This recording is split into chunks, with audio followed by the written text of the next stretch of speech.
Hosanna hosanna hosanna ministries వారు నిర్వహించు నూతన సంవత్సరపు ఆరాధన 2023 డిసెంబర్ 31వ తేదీ ఆదివారం రాత్రి 8 గంటల నుండి.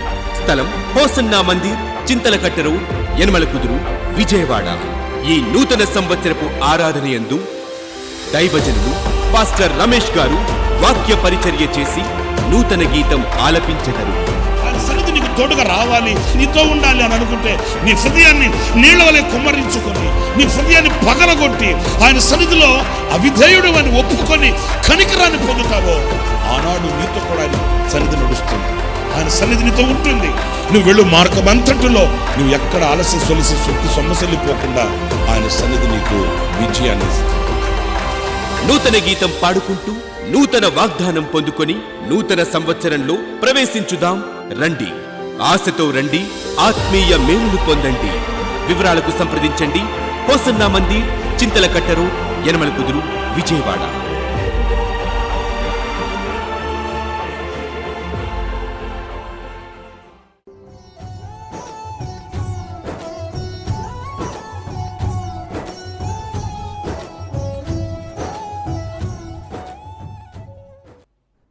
Praise the lord.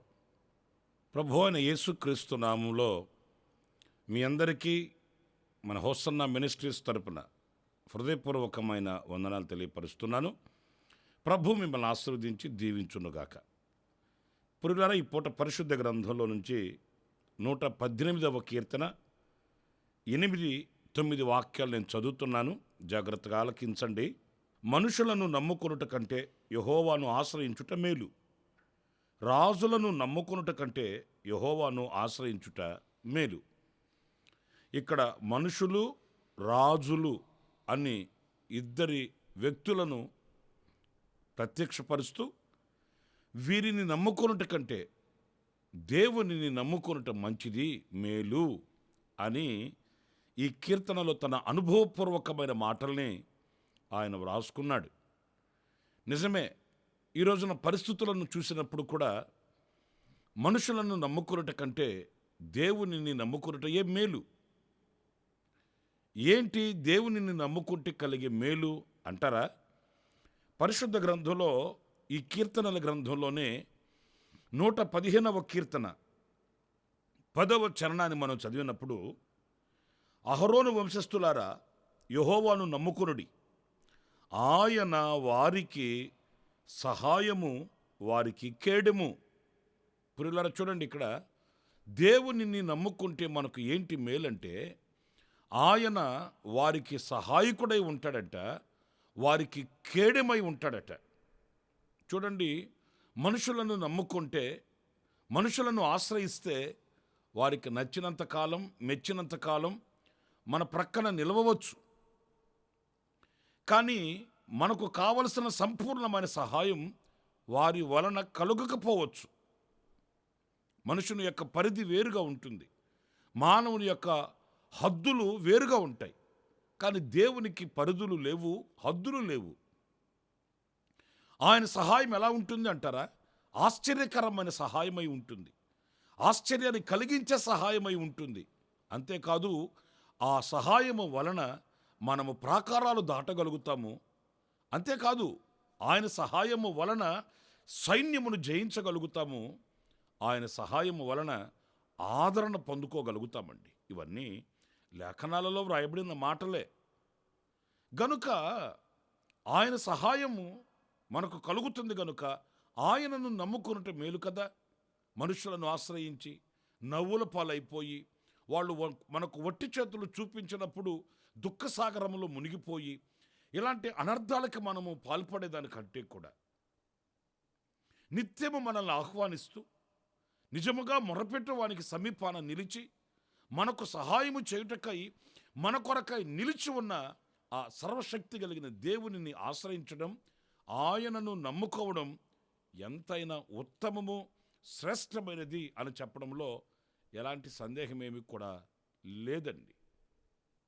ప్రియమైన దేవుని బిడ్డలారా, మరి ఈ రోజున మనం ఎవరిని నమ్ముకొని, ఎవరిని ఆశ్రయించి మన పరుగును కొనసాగించుచున్నాము అనేది మనం ప్రశ్నించుకోవలసిన అవసరం ఎంతైనా కూడా మన మీద ఉంది. ఇక రెండో విషయాన్ని నేను మీతో చెప్పాలి అని అనుకుంటే 37వ కీర్తన 5వ చరణంలో చక్కటి మాట వ్రాయబడి ఉందండి.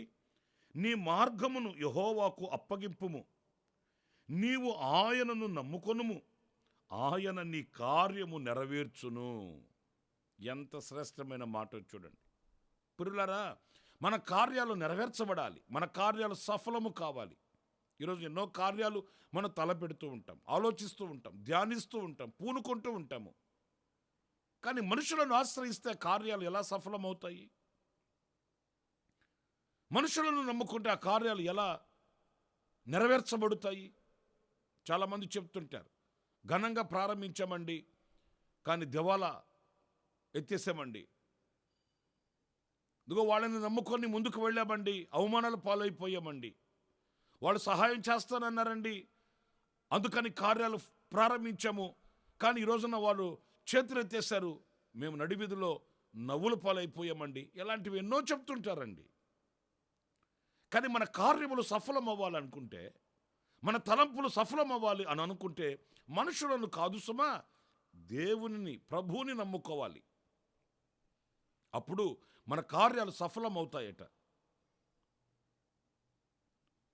ఆయన మన కార్యములను సఫలం చేయ సామర్థ్యత గల దేవుడని మనం మర్చిపోకూడదు. లేఖనాల్లో మనం చదువుతాము, యోసేపు చేతిలో కార్యములన్నీ సఫలమవుతూ వచ్చాయట. అతడు ఏది పూనుకున్నా, ఏది ప్రారంభించినా అది సఫలమే.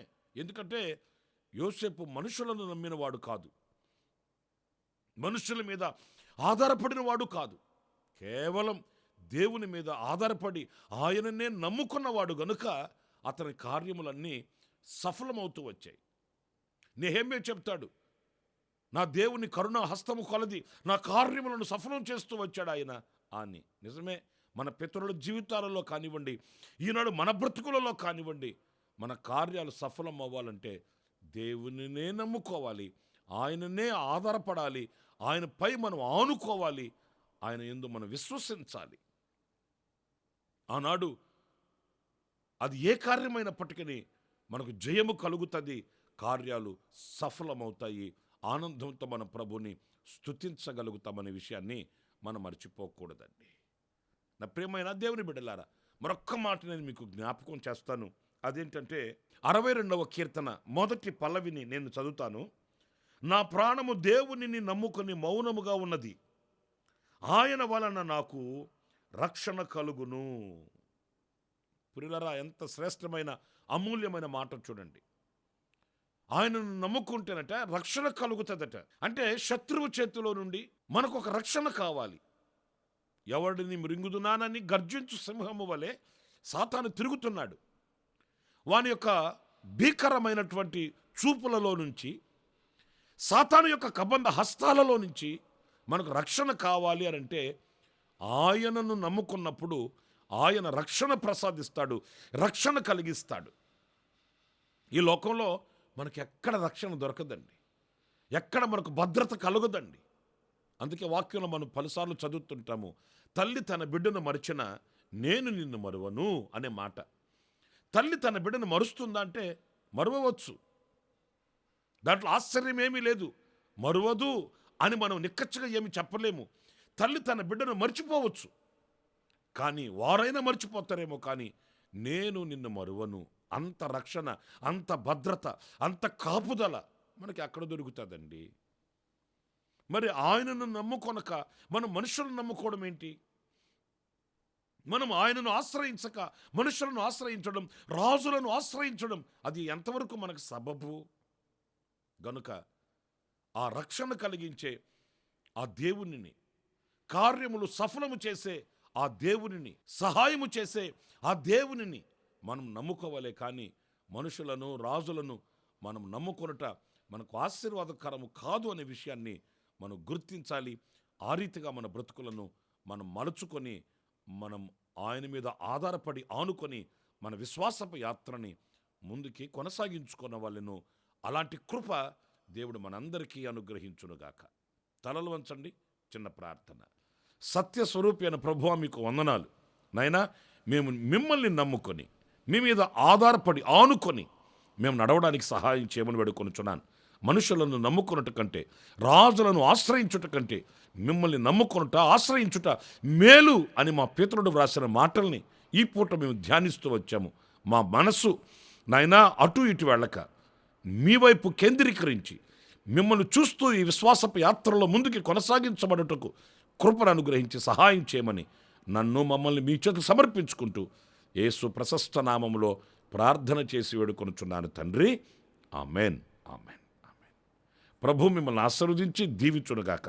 ఈ దినమంతా విశేషమైన కృప నా దేవుడు మీకు అనుగ్రహించుగాక. ఆమెన్. ప్రతి దినము ఈ అనుదిన కృపాను సందేశాల కొరకు, ఇంకా మరిన్ని ఆత్మ సంబంధమైన సందేశాల కొరకు ఈ మా యూట్యూబ్ ఛానల్ ని సబ్స్క్రైబ్ చేసుకోండి. Pastor Ramesh hosanna ministries.